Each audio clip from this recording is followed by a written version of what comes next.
Hey everybody, Tag Lifetime Free.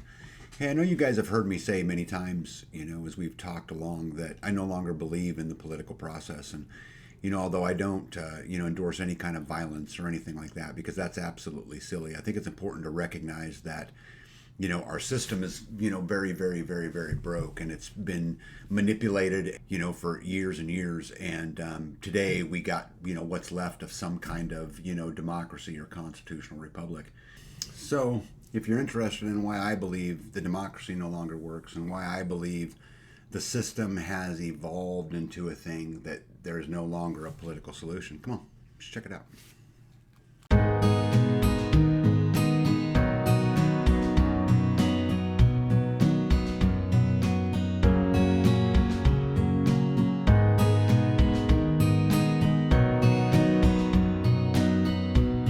And in every generation, there's kind of this preset of beliefs, and these beliefs are held to a status, that make it to where really even just questioning it, in the beginning is unpopular. But as time goes on, it could possibly even end in a crime. And for many years, this institution was Christianity, and that to kind of help this status. And today the guise is the democratic state. I don't know. Were you ever taught that democracy was the greatest form of government? That it protects the people, and to think or to say anything to the contrary would certainly be looked down upon. Democracy is about spreading freedom, right? I mean, you guys know that I was a soldier, and when I was a soldier, I believed that what we were out doing was spreading freedom. The doctrine of Christianity was really kind of the, force field that protected the church. And, democracy, though, it also has its doctrines. The doctrine of we the people is an illusion, and the politicians use it to gain both power and money. We the people, it demonstrated through their political campaigns, the election cycle, the ballot box. It's further at the town hall meetings, the debates, and the polls. Just the illusion of a peaceful protest allows those in power to decree, see, democracy works. And I would argue this is nothing more than soft totalitarianism. Our form of democracy is not a path of freedom or checks and balance of tyranny. Today it empowers the corruption and it creates the road to tyranny. Do you feel honestly represented? I mean, do you? Do you feel like, your needs are a concern of the state? I mean, why do we spend trillions of dollars overseas only to see our veterans homeless? A free society critically depends on forms of smaller institutions. Things like, free markets and the rule of law promote trust and order. Strong families, a strong education system, a sound money policy are all things that are critical to freedom. But our form of democracy destroys all of these institutions. By destroying them, it also destroys the sense of societal harmony. This form of democracy has destroyed trust in every transaction. I mean, which one of our, highly, rated, highly depended systems, do you believe is working right for you? We the people, I will wait. Is it the education system, the medical system, the political system, the financial system? Which one of these systems do you believe in today? Which one do you think is fair? If you continue to vote in the governments that destroy these building blocks of a healthy society, then you must also question the validity of our democracy. Governments who claim democracy across the globe continue to attack the family unit, our schools, and financial institutions. They've taken over the media, the rule of law, and the individual themselves. I mean, why are we taught that you don't need a man, or how masculinity is toxic? Right? Bureaucrats, elected and not, have been actively destroying and corrupting our individualism, all under the mask of we the people. I mean, what is a woman, right? I mean, how did this happen? Wasn't this form of government supposed to protect people? Well, originally it was. Dr. Ron Paul once said the problem is that democracy is not freedom. Democracy is simply majoritarianism, which is inherently incompatible with real freedom. See, our founding fathers clearly understood this. We first have to understand the differences between direct and indirect democracy. Right, a direct democracy, right, is that direct participation of citizens in the democratic decision-making process, in contrast to indirect or representative democracies. Direct democracies may operate through an assembly of citizens or by means of, a referendum or initiatives in which citizens vote on issues instead of voting for candidates or parties. So simply put, a direct democracy is majority rules, right? This works well for the majority. Remember when Ben Franklin, he famously remarked, democracy is two wolves and a lamb voting on what they're going to have for lunch, right? So basically, it's just a tyranny of the masses. We, however, for now anyway, you remember this whole movement that's going on about the popular vote. We live today and operate in what they call an indirect democracy, or also called a representative democracy or a constitutional republic, right? This modern form of government creates the illusion of we the people, all the while leaving us, each of us, with no real ability to make change. Right? In a representative democracy, we vote for a candidate who are then, in theory, supposed to represent our interests.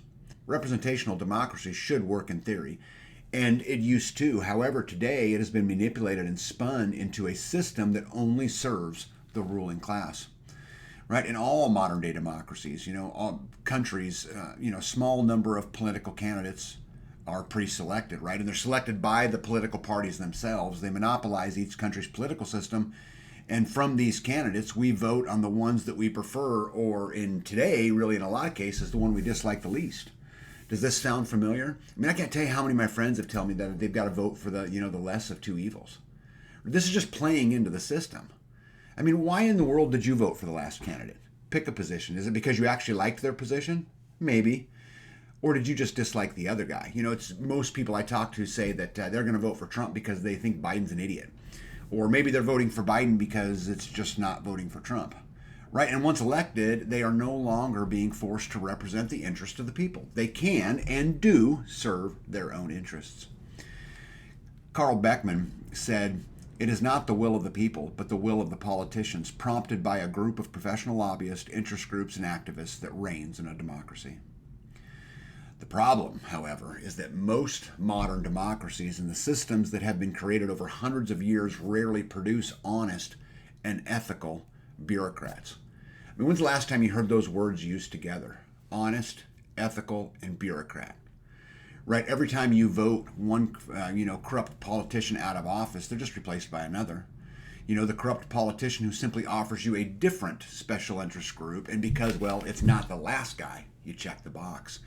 To make matters worse, most of the state actors who rule over, you and me and implement the policies, regulations, executive orders that affect you every day are bureaucrats who are not subject to the popular elections and are exempt from any of the rules that they enforce upon you.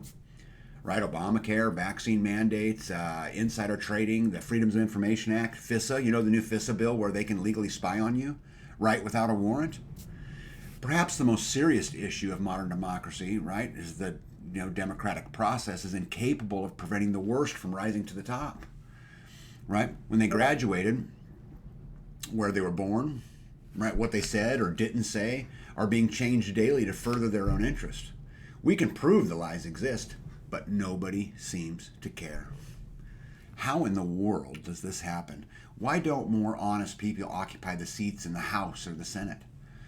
Well, first, there's power, in its very nature is corrupting. I'm sure you guys have heard absolute power corrupts absolutely, right? And unlimited power in the hands of limited people always leads to cruelty, is another famous quote.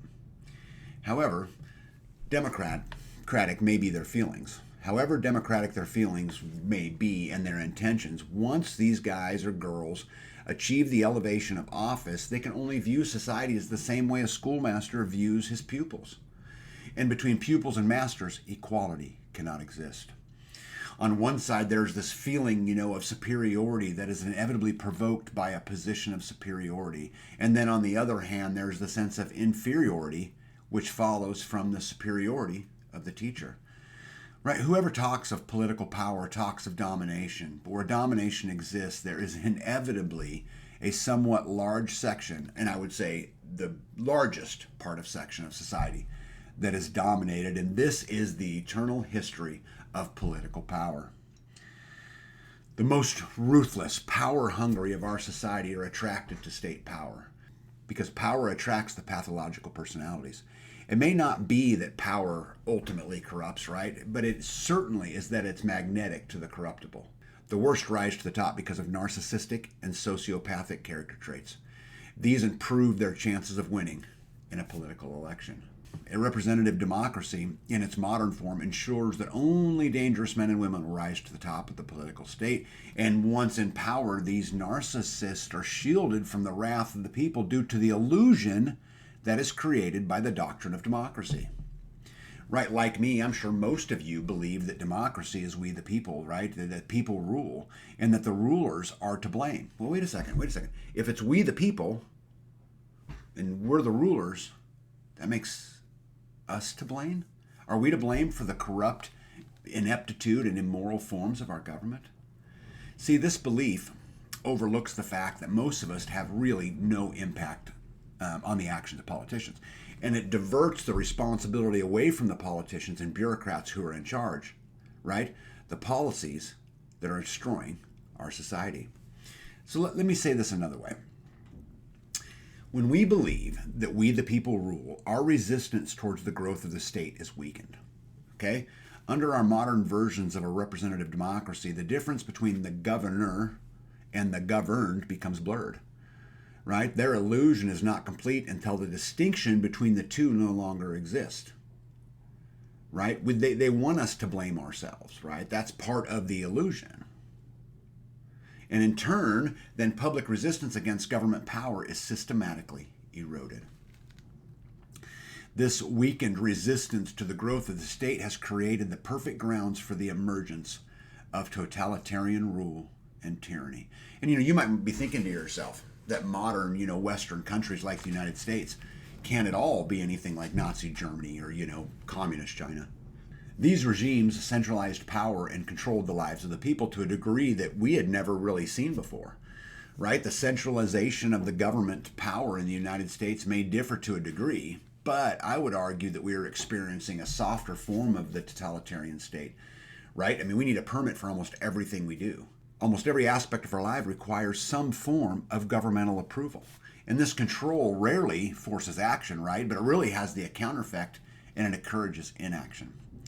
In the end, it reduces each nation to being nothing more than a flock of timid and industrious animals of which the government is the shepherd. Prior to the rise of big government, social relations were dominated by different institutions and associations which were independent of the government. I want to say that again. They were independent of the government, right? Your markets and your churches and your private hospitals, your universities, charities, right? And most importantly, the primal community of family. These small private associations and institutions provided great social benefit, but more importantly, they acted as the barrier to the expansion of governmental power.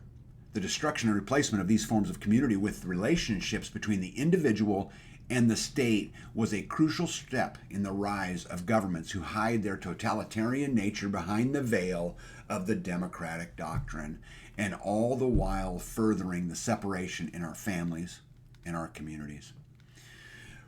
Robert Nisbet wrote in his book, The Quest for Community, he said, "It is not the extermination of individuals that is ultimately desired by totalitarian rulers. What is desired is their extermination of those social relationships which, by their autonomous existence, must always constitute a barrier to the achievement of the absolute political community. The prime object of a totalitarian government thus becomes the incessant destruction of all evidence of spontaneous, autonomous association, to destroy or diminish the reality of the smaller areas of society, to abolish or restrict the range of cultural alternatives offered to individuals, is to destroy in time the roots of the will to resist despotism in its large forms." See, places like Nazi Germany, Soviet Russia, Communist China, the destruction of the institutions, that were independent of the state was done quite rapidly with the use of violence. But the same process has been occurring in Western democracies. It's just at a slower pace. And instead of violence, they used things like, alternative institutions, and they used things like propaganda, education, indoctrination, laws, regulations, bureaucratic red tape. But no matter how the totalitarianism emerges, the result is always the same, right? We become the serfs, they become the master. And even if we are still granted the right to vote, we are enslaved nonetheless. You are no less a slave because you're allowed to choose a master, right? They tell you who you vote for, right? They say, hey, be a Republican and you can vote for this guy. Be a Democrat, you can vote for this guy. When I can assure you behind the scenes, they're sitting around a room laughing at all of us. If our system encourages the worst to rise to the top, if it cannot protect us from the rise of big government, then our form of rule is a failed institution and we need to explore and openly debate other options. You may continue to hold out, for some level of hope that a political savior is going to emerge and come and overcome all the corrupting influences of the state and return society to the path of peace and prosperity. Well, as you wait for the savior, who may or may not ever emerge, the state will continue to grow more and more burdensome, more and more corrupt, and then slowly, at first, but ever more rapidly, our societies will deteriorate into the hellish conditions that we read in history books. And I'm going to leave you with a quote from Aldous Huxley, who said, by means of ever more effective methods of mind manipulation, the democracies will change their nature. The quaint old forms, election, parliament, supreme courts, and all the rest will remain. The underlying substance will be a new kind of totalitarianism. All the traditional names, all of the hallowed slogans will remain exactly what they were in the good old days. Democracy and freedom will be the theme of every broadcast and editorial. Meanwhile, the ruling oligarchy and its highly trained elite soldiers, policemen, and thought manufacturers and mind manipulators will quietly run the show as they see fit. But